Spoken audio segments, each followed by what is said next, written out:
오늘 하나님께서 우리에게 주시는 말씀 사사기 3장 31절입니다. 사사기 3장 31절입니다. 한 절인데요. 저와 함께 한 목소리로 같이 읽겠습니다. 시작. 에훗 후에는 아낫의 아들 삼갈이 있어 소 모는 막대기로 블레셋 사람 600명을 죽였고 그도 이스라엘을 구원하였더라. 아멘.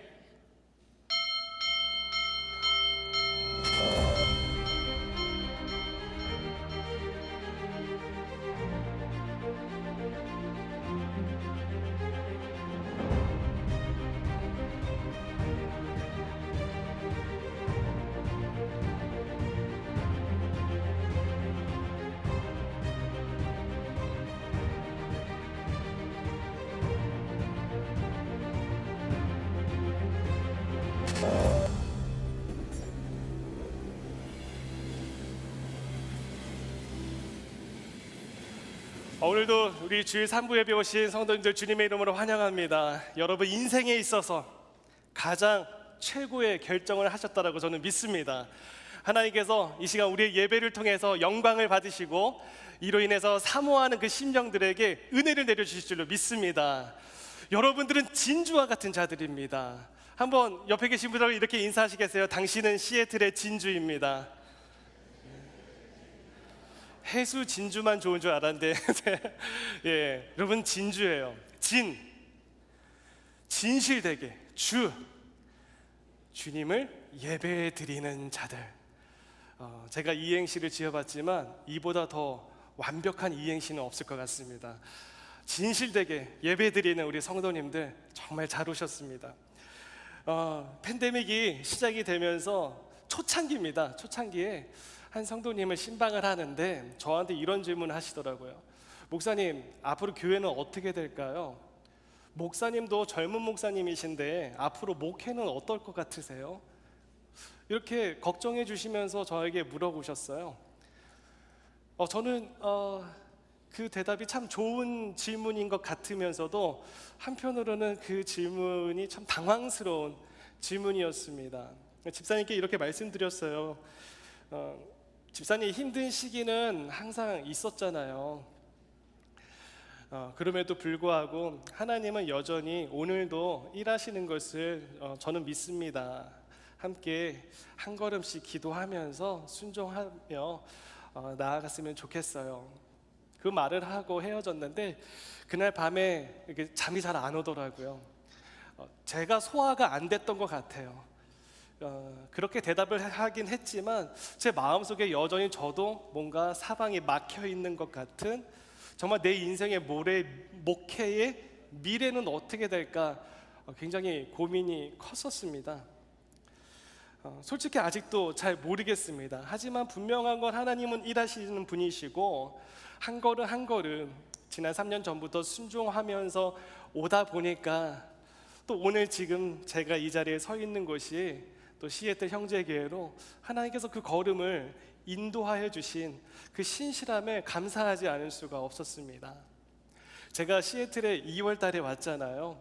이제 5개월이 지나고 있는데 그때 많은 성도님들이 저를 이렇게 만나면은 이렇게 말씀들을 해주셨어요. 목사님, 시애틀에서는 6월 달부터가 최고예요 그러시더라고요. 정말 기대가 됐었습니다. 6월 달에 벼락이 치더라고요. 이거를 말씀하신 건가 싶었는데요.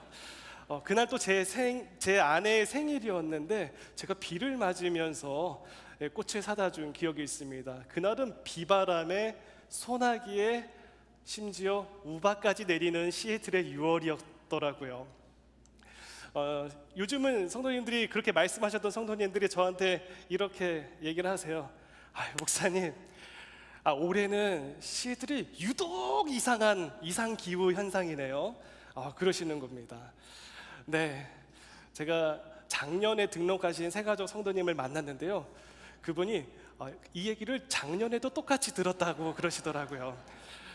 그래서 날씨가 좋을 때나 안 좋을 때 항상 우비를 챙겨야 되는 곳이구나. 날씨의 혼돈 가운데서 적응했던 지난 5개월이었습니다. 날씨만 놀라운 게 아니더라고요. 여기에 와서 보니까 인플레이션이 사상 최고를 올라가면서 제가 제 눈을 의심할 정도로 보았던 장면이 뭐냐면, 운전하면서 보았는데 가스 스테이션의 가스 가격표요. 오늘도 오다 보니까 5불 39전 나오더라고요. 네, 조금 내렸다라고는 하지만 여전히 굉장히 높게 피부로 와닿는 것 아닙니까? 전국적으로 지금 60%가 기름값이 올랐다고 합니다. 그러니까 우리 성도님들 얼마나 일상 현장에서 미국에서 운전 안 하면 살 수가 없는 곳인데 힘드실까라는 생각을 해보게 됩니다. 또 여름에 휴가철이잖아요. 로드트립이라도 가야 되는데 가스비도 만만치 않고 항공료는 더더욱 이렇게 부담이 되는 거예요. 실제 여러분 마트에 가셔도 이 말씀들 많이 하시더라고요. 계란값이 올랐다고. 계란값이 올랐대요. 저는 그것까지는 잘 모르겠지만 분명한 건, 제가 자취할 때부터 미국에서 가장 좋아했던 것이 뭐냐면, 그 기쁨이 뭐였냐면 코스트코에서 치킨 베이크 사 먹는 거였거든요. 1불이 올랐답니다. 참 이해가 되면서도 가슴이 아쉬운 건 어쩔 수 없나 봅니다. 혼돈의 시대, 요즘 이렇게 미래학자들도 이야기합니다. 섣불리 예상할 수 없는 시대가 지금이다. 여기만 그런가요? 미국 밖에서 들려오는 소식도 굉장히 혼란스럽습니다. 글로컬 시대의 지구 반대편에서 일어나는 일들을 우리가 얼마나 이 손바닥 안에 스마트폰 하나로도 다 속속히 볼 수가 있습니까? 실시간으로 업데이트가 됩니다. 이를 통합하려고 하는 빅데이터가 여전히 발전되고 있다고 하지만 여전히 예측 불허인 세상임에는 틀림없습니다. 지난 8일이요. 일본에서 전 총리였던 아베 신조 전 총리가 총기 암살 테러를 당했습니다. 백주 대낮에 일어난 일이었습니다. 여러분, 미국에서는 총기 사고가 해마다 늘 빈번하기 때문에 총기 사고로 죽는 사람이 해마다 3만 명이 넘습니다. 그런데 일본은 다른 부분이에요. 일본은 해마다 총기 사고가 기록되는 게, 신고가 되는 게 10명 내외라고 합니다. 그 중에 하나가 지금 아베 신조 총리가 암살당한 것이죠. 더 충격적인 건 뭔지 아세요? 그 범인이 총을 유튜브를 보고 수제총으로 만들었다라는 겁니다. 유튜브가 정말 다 좋은 것 같다라는 생각은 안 듭니다. 우크라이나에서의 전쟁, 지구 반대편에서 일어나고는 지금 그 전쟁이 끝날 듯 끝나지 않고 있습니다. 현재 이 전쟁에서 사용되는 최첨단 무기들이 사용되다 보니까 땅도 망가지고 건물도 망가지고, 이제 이것을 복구하려고 하면은 더 많은 시간들이 필요하다라는 것이 지금 전문가들의 예상입니다. 나이든 지도자들이 전쟁을 일으키고 실질적으로 그 전장에 나가가지고 싸워서 전사하는 사람들은 젊은 청년이라고 하는 사실이 너무 가슴 아프지 않으십니까? 사상자가 정말 더 늘어나지 않기를 바라는 마음입니다. 어디서 무슨 일이 일어날지 모르는 예측할 수 없는 시대, 이 시대인 것은 분명합니다. 그 가운데 우리가 받는 이 신앙적인 도전 또한 굉장히 크다라고 저는 생각을 합니다. 여러분, 혼란스러운 상황 가운데 계십니까? 혼돈의 시대 가운데 있습니까? 이 가운데에서 우리가 무엇을 붙잡고 가야 되는지 그 길을 알고 싶다면 오늘 이 짧은 본문 말씀 이 한 절을 통해서도 저와 여러분들이 분명한 답을 받을 수 있기를 소망하는데요. 사실 오늘 본문에 등장하는 이 한 사사의 모습 속에서 저희들이 고민을 하게 되는 부분이, 계속해서 기도하면서 제가 준비를 했거든요. 근데 저도 목회를 20년 하면서 적지 않은 설교를 했지만 이 한 절을 가지고 설교해 본 건 오늘이 저도 처음입니다. 그러니까 여러분들이 저를 원수처럼 보지 마시고 저와 같은 편에서 지금 저를 응원해 주시면 감사하겠습니다. 그냥 고개만 끄덕여 주셔도 제가 굉장히 힘이 날 것 같습니다. 아멘 해 주시면 춤을 출 것 같습니다. 아멘. 네, 아멘. 춤을 춰야 되겠는데요. 네, 제 친구 목사님이 얼바인에 계시는데 제가 이 본문으로 설교를 한다고 연락을 했어요. 기도해 달라고. 그랬더니 바로 메시지가 딱 왔습니다. 주일 설교 파이팅. 끝. 이게 정말 싸워야 하는 본문이었어요. 지난 주간에 제가 툰타운을 쭉 이렇게 섬기면서 아마 교회 입구에서 제가 해맑게 웃으면서 여러분들을 이게 맞이했던 그 장면을 보신 성도님들이 계실 거라고 생각을 합니다. 그런데 사실 제가 웃는 게 아니었어요. 계속 온통 이 머릿속에 이 말씀을 어떻게 하나님 말씀하여 주시옵소서라고 하는 그 고민이 있었거든요. 근데 정말 하나님께서 일하시는 것을 경험했습니다. 말씀을 묵상하고 계속 되새기면 되새길수록 이 짧은 한 구절에서 진주와 같은 그런 깨달음들을 저에게 주셔서 오늘날 이 희미한 안개 속으로 걸어가는 우리 성도님들에게도 이 말씀의 그 은혜가 간절히 있기를 소망하는데요. 그런 의미에서 다시 한번 우리 31절 짧지만 함께 한 목소리로 읽고 시작하겠습니다. 에우스에는 아낫의 아들 삼갈이 있어 소모는 막대기로 블레셋 사람 600명을 죽였고 그도 이스라엘을 구원하였더라. 우리는 오늘 굉장히 혼란한 시대에 보잘것없는 무기를 들고 있는 한 사사의 모습을 보게 됩니다. 그의 이름은 이스라엘의 세 번째 사사 아낫의 아들 삼갈이라고 하는 사람입니다. 그 이름의 뜻은 칼이라고 하는 의미가 있대요. 그래서 이스라엘 백성을 구원한 사사 중에 한 사람이지만 사실 이스라엘에 12지파가 있는데 이 12지파에 유일하게 소속되지 않은 사사가 삼갈입니다. 그 말은 다른 말로 이방인이었다라고 볼 수 있겠죠. 이렇게 추적할 수 있는 근거는 아낫의 아들이라고 기록한 것에 기인합니다. 아낫의 아들이라는 것이 두 가지 의미가 있을 수 있는데요.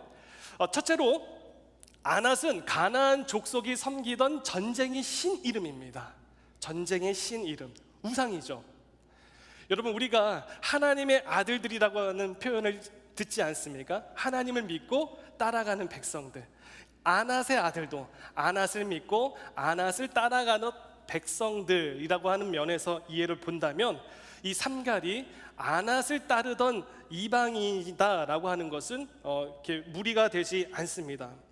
자, 그렇다면 삼갈은 에훗이 죽은 후에 등장하였는가? 충분히 그렇게 볼 수 있는 대목이지만요, 이 31절에 에훗 후라고 나와 있긴 하지만 사실은 조금 더 살펴보면 에훗의 80년 동안 평안이 지켜졌던 그 시대에서 에훗의 노년기의 그 리더십을 보완하기에 하나님께서 그 사이에 세우신 사사로 우리가 볼 수 있습니다.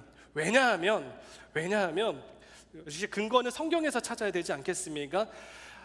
모든 12명의 사사들 중에서 삼갈만 빼고 11명의 사사에 대해서 사사기 저자는 그가 어떤 지파의 출신이었는지를 다 기록했고 그와 더불어서 그의 승리로 말미암아 몇 년 동안 이스라엘이 평안을 얻었는지도 정확하게 기록을 했는데요, 삼갈의 경우만 유일하게 그 부분이 가장 중요하게 생각하는 그 부분이 빠져 있다라는 것이죠. 삼갈의 부분만 빠져 있는 이 모습 가운데서 이제 우리가 오늘 이 본문을 들여다봐야 됩니다. 삼갈은 이제 서쪽 광야로 발걸음을 옮기게 되죠. 전쟁을 하기 위해서 옮기게 되어집니다. 그런데 기다리고 있는 사람은 600명의 블레셋 군사라고 하는 것입니다. 어쩌면 더 많이 블레셋 사람들이 있었는지 모릅니다. 싸움에서만 600명을 물리친 것이기 때문이죠. 1대 600의 전투 현장입니다. 근데 놀랍게도 우리는 결론을 알고 있죠. 이 600명을 소를 몰 때 사용하는 막대기로 죽였다라고 하는 것입니다. 1당 100이 아니라 1당 몇이요? 1당 600. 1당 600. 이거를 보면 마블의 어벤져스들도 삼갈을 롤모델로 삼아야 됩니다. 또르의 망치가 있었던 것도 아니죠. 소를 모는 막대기 아닙니까? 스파이더맨의 슈퍼 수트도 아니죠. 그냥 조금만 긁히면 상해를 입을 수 있는 가벼운 천조각을 입고 있지 않았겠습니까? 캡틴 아메리카의 슈퍼 방패도 없었습니다. 장정만 600명을 물리치는 힘이 여러분 어떻게 가능했을까? 우리는 이렇게 고민하게 되죠. 그런데요, 그때 당시의 전투 방식을 여러분들이 지금 떠올리는 다윗과 골리앗의 대결을 떠올리시면 곤란합니다. 600명이 에워싸고 있는 모습을 그려보셔야 돼요. 한번 노트에 여러분 한 사람을 찍고 그 주변에 600명의 적들이 둘러싸고 있는 것을 그려보시면 여러분 좀 이해가 쉬우실 것입니다. 사사기 5장 드보라의 그 노래를 부르는 부분에서 산갈의 날이라고 하는 것이 딱 나오게 되어지는데요, 바로 이 600명을 죽인 사건이 한날에 일어났다라고 하는 것을 기록하고 있는 것입니다. 여러분 생각해 보세요. 싸움한다고 한 사람의 목숨이 그렇게 쉽게 죽습니까? 우리가 영화를 보면은 늘 그런 일들이 잘 일어날 것 같은데, 한 사람을 공격하더라도 한 사람과 싸우기 위해서는 온 힘을 써야 하는 것 아닙니까? UFC 선수들이 나서 경기를 하는 거 보면은 경기에 이기고 나서도 이긴 사람이 쓰러져 있는 모습이 카메라에 잡혀 있는 걸 보게 됩니다. 승리를 했는데 모든 힘을 다 쏟았기 때문에 이겼어도 탈진한 모습인 것이죠. 여러분, 포기하지 않는 블레셋 장정 600명을 상대로 광야에 홀로 서 있는 삼결의 모습을 생각해 보십시오. 이 실현 불가능한 상황 가운데 누가 개입하셨기 때문에 승리했는가? 하나님이시라는 겁니다. 그렇다고 해도 하나님 1, 삼갈 1, 2대 600 아닙니까?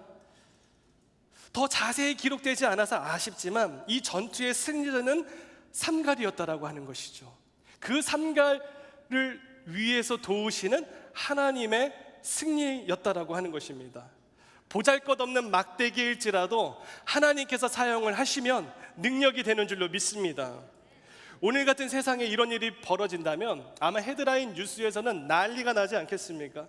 삼갈이 누구인가? 그가 걸어온 길 하면서 다큐멘터리가 만들어지지 않았을까요? 그런데 여기서 이스라엘 백성들이 받은 충격은 또 다른 충격이었어요. 단지 승리한 충격을 떠나서 삼갈의 출신이 이방인이었다라고 하는 것이 더 큰 충격이었습니다. 왜냐하면 이스라엘 백성은 선민 사상이 있었거든요. 우리가 하나님께 선택받은 하나님의 백성이다라고 하는 우월한 자존감이 있었거든요. 사실 이 선민의식은, 이렇게 민족만을 생각하는 그런 의식은 우리 대한민국 민족도 좀 찾아볼 수 있는 것 같습니다. 여러분, 대한민국에 수백 번이 있는 침략이 있었지만 그때마다 영웅처럼 일어나서 이순신 장군처럼, 을지문덕 장군처럼 이렇게 일어나가지고 영웅처럼 백성들을 구원한 사람들이 다 한민족이죠. 그런데 우리는 최근에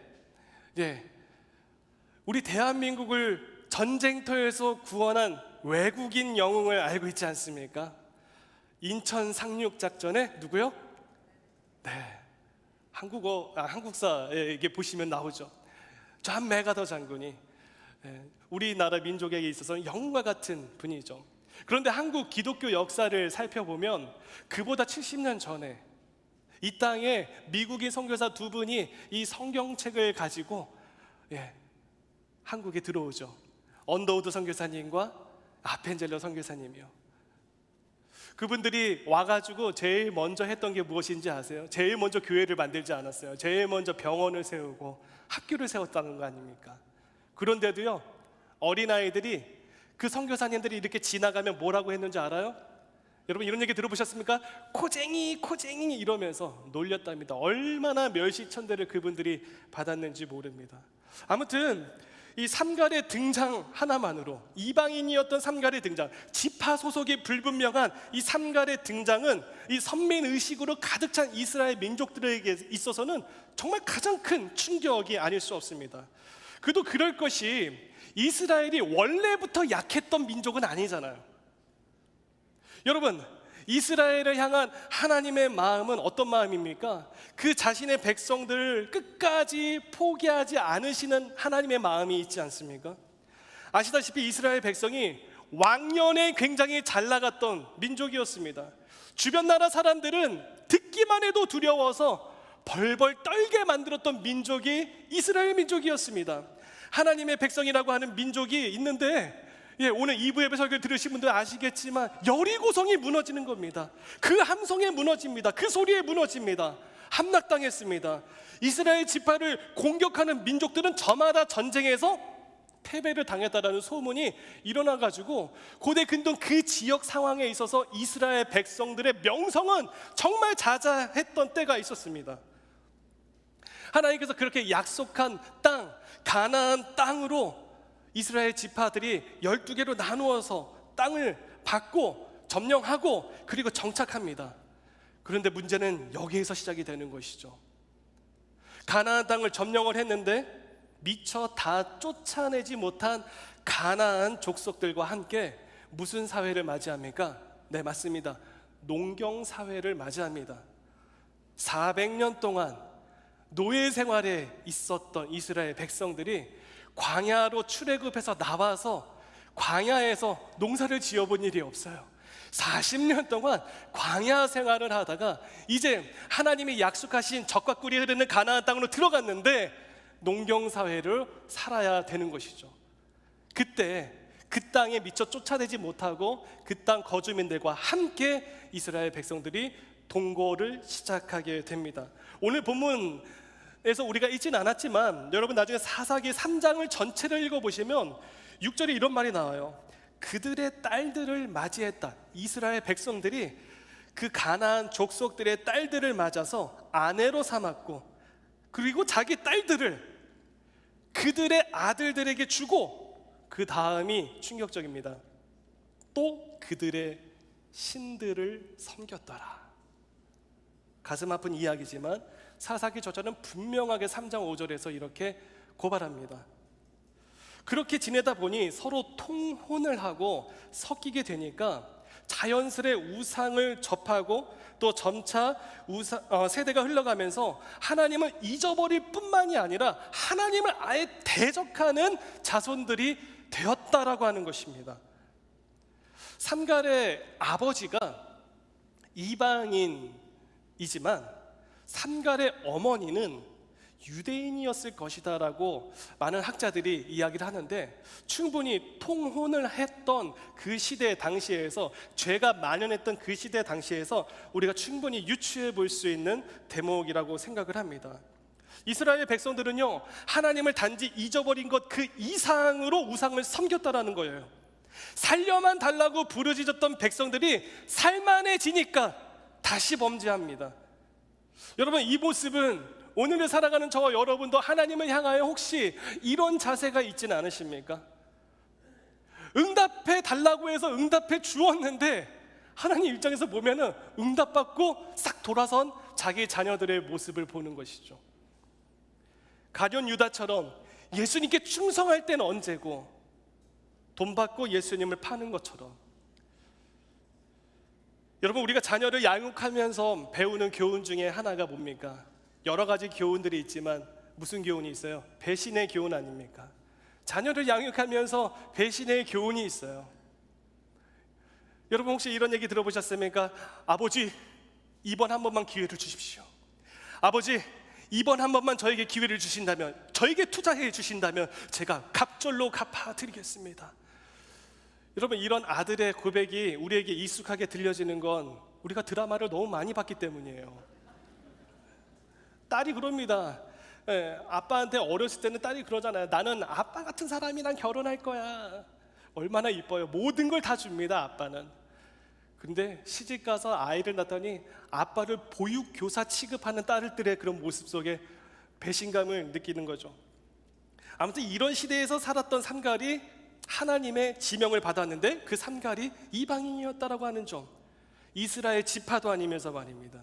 이스라엘 백성을 구원하기 위해서 그가 하나님 앞으로 전쟁의 중심터로 나오는데요, 이 사사 에웃의 존재로 오랫동안 평안이 그 땅에 지속이 되었습니다. 결국 이스라엘 백성들의 신앙이 다시 헤어졌을 때 바로 그 즈음에 이방인 사사가 세워졌다라고 하는 것은 다시 한번 또다시 꿈틀거리는 이 타락의 심각성, 이 심각성을 깨닫고 자녀들아, 나의 사랑하는 자들아, 돌아오라라고 하는 하나님의 간절한 메시지인 것이죠. 지파도 없는 무명의 사사가 부름을 받은 초유의 상황 아닙니까? 혈통을 중요시하는 유대민족에게 있어서 자존심이 상할 만한 소식이기도 했지만 지금 그게 중요한 게 아니에요. 하나님께서 이 블레셋을 일으키셨습니다. 여러분 블레셋 그러니까 우리가 성경에서 블레셋하고 싸워서 이긴 스토리를 많이 들어서 블레셋은 늘 약한 민족 같은데요, 여러분 블레셋은요 이 가나안 땅 서쪽 해안에 자리 잡고 있던 민족입니다.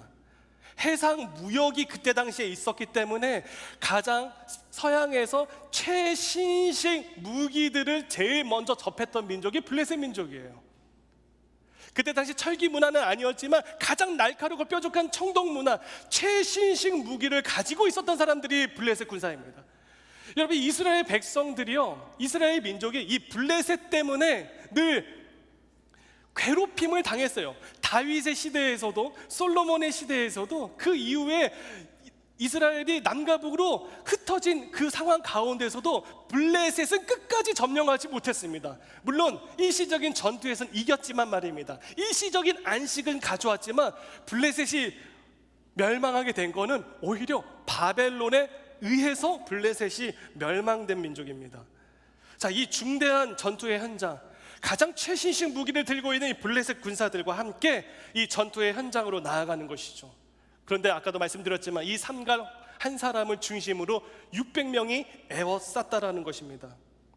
그런데 하나님께서는 이러한 당신의 일에 뛰어드는 수고를 아끼지 아니하는 자에게 일하신다라는 것을 보란듯이 승리로 응답하여 주십니다.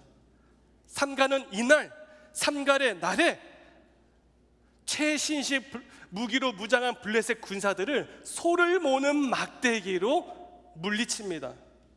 그는 그 위에서 도우시는 하나님의 능력을 믿었고 하나님께서 그 전쟁의 승리로 이끄셨다라는 것이죠. 그래서 그에 대한 성경의 평가는 굉장히 심플합니다. 근데 이 심플한 성경의 평가가 이보다 더 좋은 평가가 있을까 하는 생각이 들더라고요. 오늘 본문 31절 후반부에 나오는데요, 에훗 후에는 아나세 아들 삼갈에 있어 소 모는 막대기로 블레셋 사람 600명을 죽였고 그도 이스라엘을 구원하였더라. 따라하시겠습니다. 그도 이스라엘을 구원하였더라. 이게 성경의 그를 향한 평가예요. 그리고 끝! period! 끝이에요. 저자는 그에 대해서 이렇게 썼습니다. 그도 이스라엘을 구원하였더라. 끝!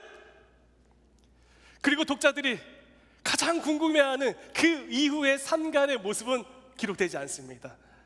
어쩌면 기록되지 않아서 저는 더 다행이라는 생각이 들어요.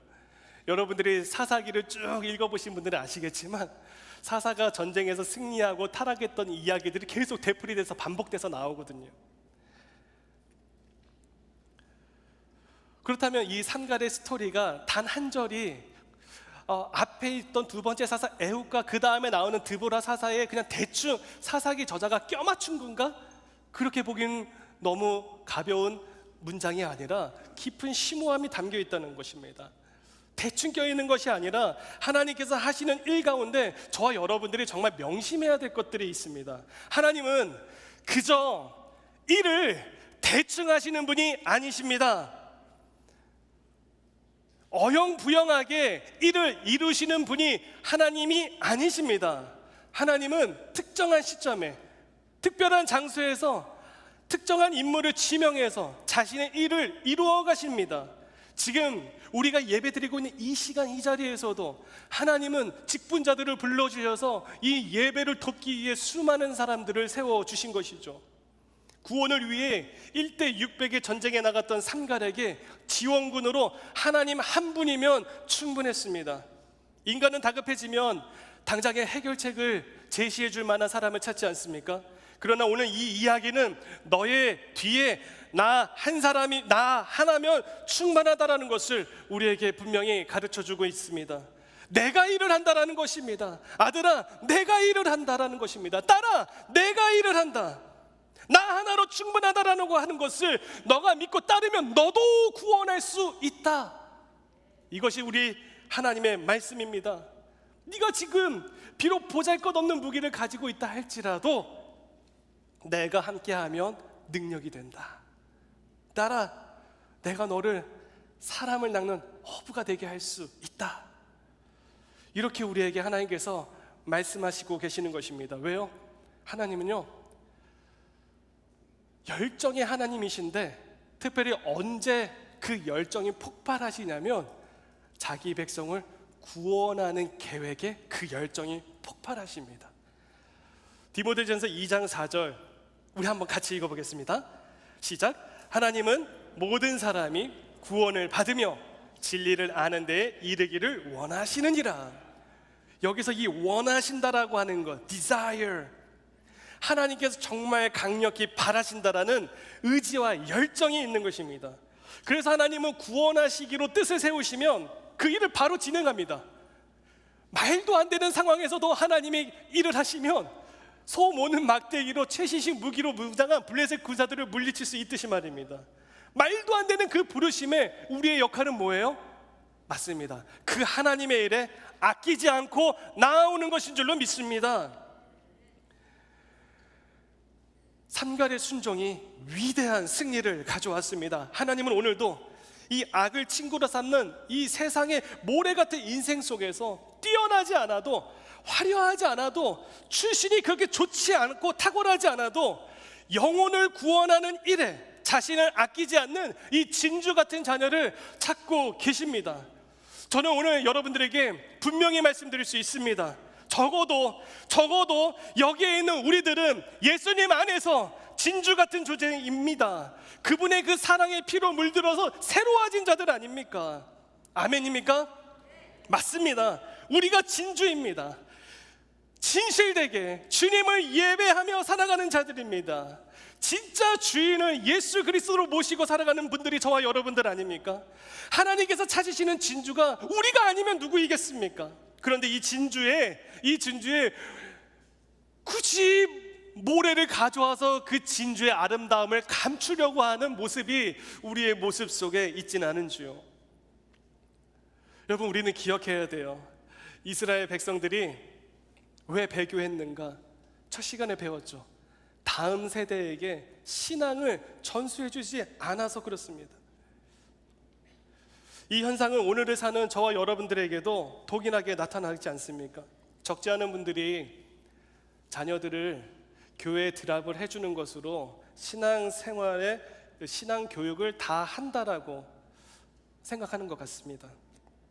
가정에서 성경을 가르치고 훈육하는 부분에 소홀한 경우들을 봅니다. 그런데 이해가 또 안 되는 건 아니에요. 어른들의 삶이 심플할 수가 없어요. 복잡하게 얽혀있는 일들이 매일매일 일어나지 않습니까? 비즈니스 하시는 분들 아실 거예요. 그 1000스퀘어핏 그 공간 안에서 한 달에 수백 가지의 일들이 있지 않습니까? 그거를 풀어내야 됩니다. 제가 아는 분 중에 프랜차이즈 레스토랑에서 슈퍼바이저로 일하시는 집사님이 계세요. 코로나가 시작되면서 직원들이 다 이렇게 돌아가면서 코로나에 걸리니까 이분들이 밥 먹다가도 일어나서 그 식당으로 가는 겁니다. 일하러. 그걸 메꿔주기 위해서. 어쩔 수 없잖아요. 근데 조금 있으니까 정부 보조금이 나오더래요. 정부 보조금이 나오니까 느닷없이 관계가 좋았던 직원들이 다 그만둔다라는 거예요. 갑자기 그만두고. 그래서 본인이 또 거기에 빈자리를 메꾸기 위해서 사람은 사람 대로 찾지만 또 본인이 가서 그 일을 하고 레스토랑을 운영하는데 그 일을 하는 거. 나중에 심각하게 이직을 고민하시더라고요. 처자식이 있는데도.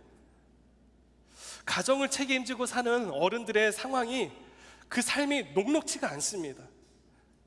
그러나 여러분, 그럼에도 불구하고 자녀들이 하나님을 알고 깊이 사랑하도록 마음을 쏟는 것은 중요한 것이죠. 그런데 가정에서 성경을 가르쳐야 하는 것이 중요한 걸 알면서도 거기까지 갈 힘이 없다라고 하는 거예요. 그런 성도님들 참 많으세요. 피곤하다는 것이죠. 자녀와 일상 대화도 어려운데 성경을 가지고 대화하는 것 자체가 너무 힘들다라고 하는 거예요. 불가능하다라는 겁니다. 부부가 같이 신앙생활을 하는 것도 힘이 날 수가 있잖아요. 그런데요, 부부가 같이 신앙생활을 해도요, 부부의 신앙의 색깔이 다르면 이 자녀들을 양육하는 데 있어서 굉장히 애를 먹어요. 배우자 한 사람만 같이 하나님을 믿지만 꼭 여보 극성 있게 꼭 그렇게 해야 되겠어? 이 한마디에 아내의 마음이 주눅드는 거예요. 하물며 배우자 중에 한 사람이 믿음이 없는, 아직 돌아오지 않은, 아직 하나님을 그냥 겉모습으로만 아는 크리스찬이 아직 되지 않은 분이라면 얼마나 그 상황이 외롭고 힘들까. 사방이 꽉 막혀버린 것 같고, 큰 벽이 하나 있는 것 같고, 배우자부터 변화를 시켜야 되는데 배우자는 돌아올 것 같지도 않고, 그런 가운데서 스트러글하는 사람들이 참 많은 것 같습니다. 온통 주위에, 내 주변에 이 블레셋 600명이 둘러싸고 있는 것처럼 말이죠. 어떻게 여기서 헤어나올 수 있을까? 제가 이전에 섬기던 교회에서 1년에 한 번씩 단기 선교를 나갔습니다. 저는 한 3년 동안 1년에 한 번씩 몽골로 단기 선교를 갔었습니다. 몽골에서 그 몽골 현지인 청년들하고 리더십들하고 함께 어린이 전도 사역을 펼치는데, 그 몽골에 있는 한 그 청년 스태프가 자매인데 율동을 하는데 그렇게 매력적일 수 없어요. 정말 해맑게 그 자매가 이렇게 율동을 하는데 막 아이들이 그 율동할 때마다 그 자매에게 모이더라고요. 주일날에는 또 와가지고 우리 툰타운을 섬기는 유스그룹 친구들처럼 또 주일학교에서 아이들을 막 가르치는 겁니다. 그리고 찬양할 때 얼마나 율동을 아름답게 하는지, 와, 역시 하나님 멋지시다. 이 사막 한가운데에 저런 귀한 진주 같은 자매가 여기에서 사역을 하고 있구나. 와, 하나님께 영광을 올려드렸습니다. 그 자매를 보면서 제 내심, 제 마음에는 그런 생각이 있었어요. 저 자매는 분명히 유복할 거야. 굉장히 신앙교육을 되게 잘 받았을 거야. 적어도 그 자매의 이야기를 듣기 전까지 말입니다. 전도사역을 마치고 이 스태프들을 위한 수련회를 2박 3일 동안 열었습니다. 그래서 밤에는 집회에서 말씀을 전하고 뜨겁게 기도하면서 우리 여기 몽골 현지 청년들의 삶의 스토리를 한 명 한 명씩 듣는 디보션 타임이 있었어요. 저는 내심 그 자매의 나눔이 너무 기다려졌습니다. 근데 그 자매의 딱 시간이 되었는데요, 제 길을 의심하지 않을 수가 없었습니다. 아버지는 알코올 중독자였더라고요. 그 지금은 다른 여자와 살림을 차려서 나갔고, 어머니는 또 아프시더라고요. 그래서 이 자매는 새벽 늦은 시간까지 아르바이트를 하는 거예요. 엎친 데 덮친 격으로 또 2명의 철없는 어린 동생들이 있더라고요. 근데 그 가운데서도 아침에 또 가까스로 챙겨가지고 학교에 보내고, 또 본인은 잠깐 눈 붙이고 일어나서 또 일을 하고 나가는 그 삶의 패턴이 계속 이어져 오고 있는 거예요. 그런데 교회에서 섬기는 날, 주일날 예배 드리는 날, 이런 특별 프로젝트가 있는 날에는 나와가지고 정말 아름다운 모습으로 율동하고 찬양하는 그런 모습을 가지고 있는 거예요. 그러면서 그 자매가 그 얘기를 하니까 몽골의 그와 같은 환경에 있는 어린 리더십들이 참 많이 있거든요. 청년들이 많이 있거든요. 막 울더라고요. 눈물바다가 됐어요. 그러면서 그 자매가 이야기하는 거예요. 저는 이 상황 가운데서도 감사할 수 있다고, 하늘을 바라볼 수 있는 믿음을 하나님이 나에게 주셨기 때문에 나는 오늘 위를 보고 이 자리에 나올 수 있다고, 견딜 수 있다고, 이렇게 얘기하는 거예요. 미국에서 온 저는 그 이야기를 듣고 숙연해질 수밖에 없었습니다. 또 큰 도전이 되었습니다. 전쟁의 중심터에 있으면서도 위를 보는 그 믿음, 바로 이 자매의 믿음이 삼갈의 믿음이고, 이 믿음이 저와 여러분들이 오는 날 붙잡아야 할 믿음인 줄로 믿습니다. 사랑하는 여러분, 하나님께서 일하십니다. 여러분이 하나님께 아끼지 않는 인생이 되시기를 축복합니다. 눈 앞을 보지 말고 위를 보십시오. 삼갈도 이스라엘을 구원하였듯이 우리도 구원하는 자로 쓰임받을 수 있습니다. 우리 안에 진주를 덮어버렸던 세속의 모래들을 하나님 앞에서 털어버리는 겁니다. 그리고 전쟁의 중심터로 나가는 것을 결단하십시오. 살리심을 받은 구원이라면 살만하니까 그 은혜를 날려버리는 것이 아니라 그 주님께서 일하실 수 있도록 우리의 마음을 열고 그 전쟁의 중심터에서 위를 볼 수 있는 저와 여러분들 되시기를 주님의 이름으로 축복합니다. 보잘것없는 무게일지라도 하나님이 사용하시면 놀라운 능력이 됩니다. 이 시간 우리가 함께 이 찬양을 했으면 좋겠어요. 이혁진 형제님이 작사 작곡한 찬양인데요, 이번 주 내내 저는 이 찬양을 계속 틀어놨어요. 그리고 가사를 하나하나 묵상하는데 꼭 산갈이 이때 당시에 이 노래가 있었다면 이 서쪽 광야로 이 노래를 부르면서 나가지 않았었을까라는 생각이 들었습니다. 뚜벅뚜벅 전쟁의 중심터로 걸어가면서 삼갈이 이렇게 고백하는 거죠. 날이 저물어 갈 때, 빈들에서 걸을 때, 그때가 하나님의 때. 내 힘으로 안 될 때, 빈손으로 걸을 때 내가 고백해 여호와 이레.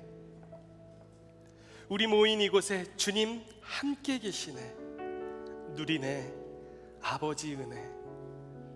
적은 떡과 물고기 내 모든 걸 드릴 때 모두 고백해 여호와 이레. 주가 일하시네. 주께 아끼지 않는 자에게. 주가 일하시네. 신뢰하며 걷는 자에게. 우리 가사의 의미를 생각하면서 우리 함께 찬양하겠습니다. 날이 저물어 갈 때, 빈들에서 걸을 때, 빈들에서 걸을 그때가 하나님의 때. 그때가 하나님의 때. 내 힘으로 안 될 때, 내 힘으로 안 될 때, 빈손으로 걸을 때 빈손으로 걸을 때 내가 고백해 여호와 이레. 주가 일하시네. 주가 일하시네. 주가 일하시네. 주께 아끼지 않는 자에게. 아끼지 않는 자에게. 주가 일하시네. 주가 일하시네. 주가 일하시네. 주가 일하시네. 신뢰하며 걷는 자에게. 신뢰하며 걷는 자에게.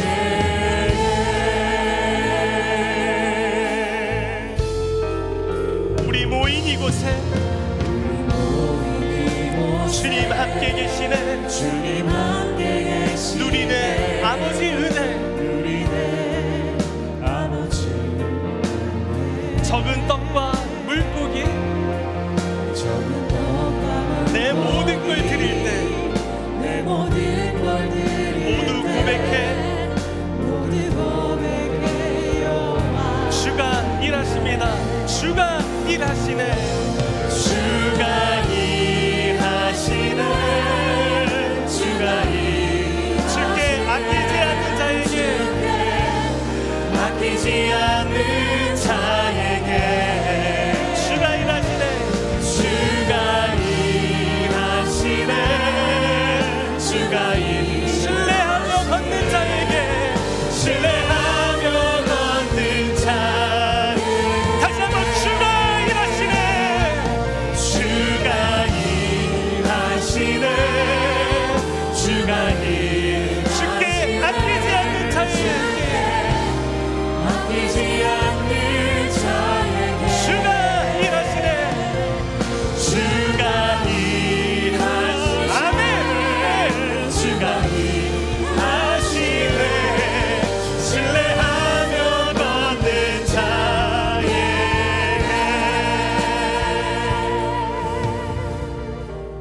사랑하는 여러분, 혹시 살려만 달라고 울부짖었던 이스라엘이 살만해지니까 바로 범죄했던 것 어떻게 생각하십니까? 고통 속에서 주님을 붙잡는 것이 형통함 속에서 범죄하는 것보다 낫습니다. 주님이 일하십니다. 우리의 상황이 어떠하든 주님은 일하십니다. 어제도 하셨고 오늘도 하시고 내일도 하시는 하나님이십니다. 우리 주변을 보지 말고 위를 봅시다. 하나님의 은사와 부르심에는 후회하심이 없는 줄로 믿습니다. 오늘 이 부르심 앞에서 그 주님께 아낌없이 나아가는 자, 그러한 영혼이 될 수 있게 해달라고 우리 이 시간 함께 결단했으면 좋겠어요.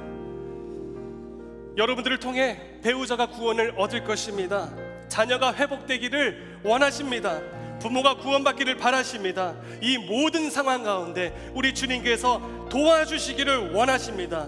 그 구원하시게 하시는 분이 하나님인 것을 생각할 때 저와 여러분들도 구원하는 일에 쓰임받을 수 있는 도구가 될 수 있습니다. 전쟁의 중심터로 나아갔습니다. 오 주님, 내가 그것을 두려워하지 않겠습니다. 아끼지 않는 자의 모습으로 하나님 전쟁의 중심터로 나아가는 것을 오늘 결단합니다. 이렇게 고백하시는 분들은 가슴에 손을 얹으십시오.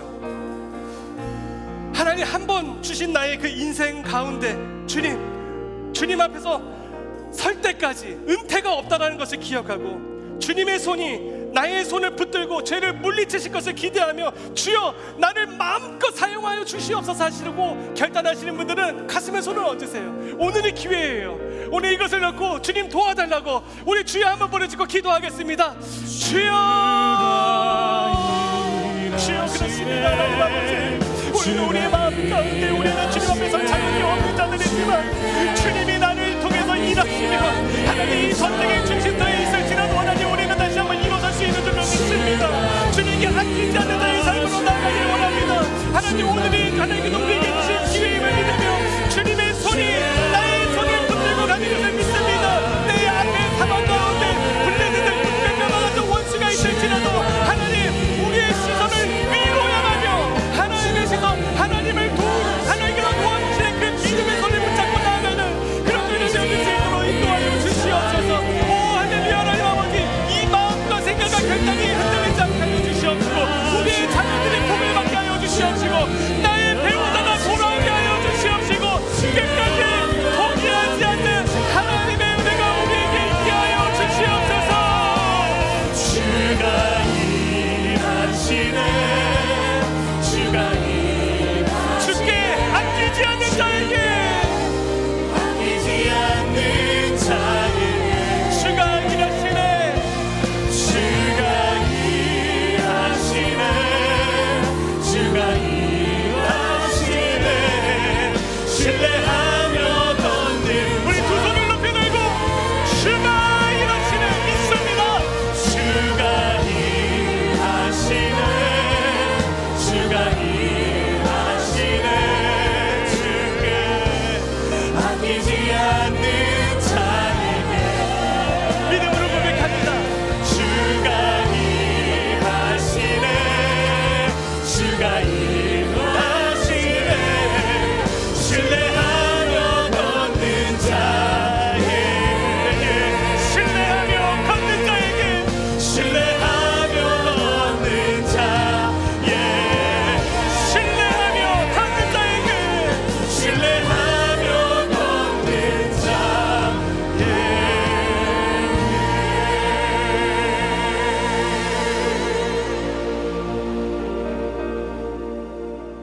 주가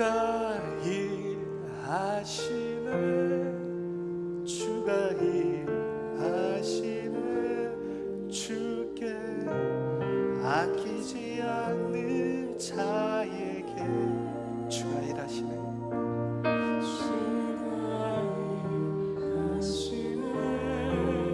주가 일하시네. 신뢰하며 걷는 자에게 평안을 너희에게 끼치노니 곧 나의 평안을 너희에게 주노라. 내가 너희에게 주는 것은 세상이 주는 것과 같지 아니하리라. 너희는 마음에 근심하지도 말고 두려워하지도 말라. 주님, 내게 있는 것이 보잘것없는 무기라 할지라도 하나님께서 사용하시면 능력이 됨을 믿습니다. 나의 가시의 모래를 걷어내고 오늘부터 영혼을 살리는 구원의 도구가 되기를 소망합니다. 주여, 나를 사용하여 주옵소서. 주님과 함께 걷는 이 길을 즐겁게 걸어가는 우리 가정이 되게 하시고 낭만과 배신의 시험에 들지 않도록 말씀에 순종하는 담대함이 있게 하여 주옵소서. 주님이 일하시는 것이 우리에게 은혜이요 우리에게 소망인 줄로 믿습니다. 이 시간도 구별하여 드린 이 예물을 주님께서 기뻐 받아 주시옵시고, 그 드린 손길 가운데 하나님의 때에 하나님께서 응답하여 주셔서 응답받고 더욱더 주님 앞으로 헌신하는 믿음의 성도들 되게 하여 주시옵소서. 이제는 부활하사 잠자는 자들의 첫 열매가 되어주신 예수 그리스도의 은혜와 아들 독생자를 보내심으로 우리를 사랑하신 하나님의 크신 사랑하심과 우리를 도우시는 성령의 교통충만 역사하심이 주님이 찾으시고 함께 일하시는 삶으로 살기를 바라면서 결단한 우리 모든 심령들 머리머리 위에 지금부터 영원토록 함께 하시기를 간절히 축원하옵나이다. 아멘.